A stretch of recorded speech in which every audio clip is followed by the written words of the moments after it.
Həftənin ölüm kabusu Sumqayıtda oğul atasını kürəyindən vurdu, ailə başçısı həyat yoldaşının başını kəsdi. Geçsin türmələrdə çürüsün. İnşallah layiq olduğu cəzanıblar. 4 ay əvvəl törədilən qətillə bağlı iddialar. Kim vurubsa dəqiq o tutulsun. Həbsxanadan gələn məktub əsl həqiqətdən xəbər verir, yoxsa... Vahidi vurdu və mənə dedi, hadisəni öz boynuna götürəcəksən, ya da səni və ailəni aradan götürəcəm. Söylənilən ittihamlara sərt cavab. Qazı yoxdur ki, şər asır, bir yanına pulum olar.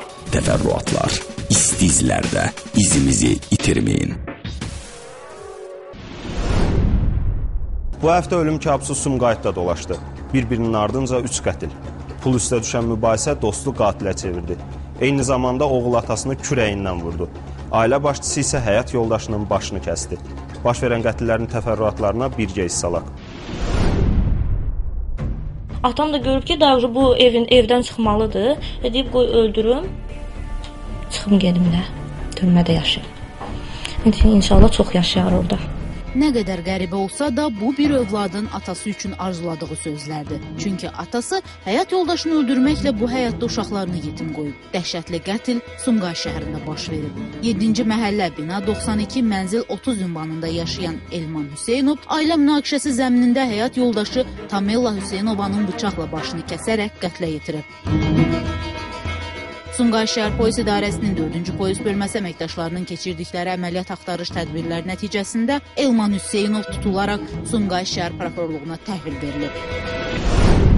Ailə məişət münaqişəsi zamanı yaranmış mübahisə zamanı Elman Hüseynov mətbəx bıçağı ilə həyat yoldaşı Tamella Hüseynovaya çoxsaylı bədən xəsarətləri yetirməklə onu öldürmüşdür. Xəsarətlər bədənin müxtəlif yerlərindədir, eyni zamanda da boyun nahiyəsində də var.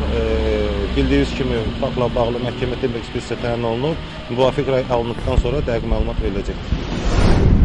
Qeyd edək ki, Hüseynovların 20 illik birgə nigahından 2 övladları var. Elə hadisə də övladlarının gözü qarşısında baş verib. Uzun müddətdir ailədə yaranan mübahisə sonda tərəflərin boşanma qərarı ilə yekunlaşıb. Lakin bu qərara etiraz edən ailə başçısı Elman Hüseynov həyat yoldaşının ölümünü onun ayrılmaq istəyindən üstün tutub.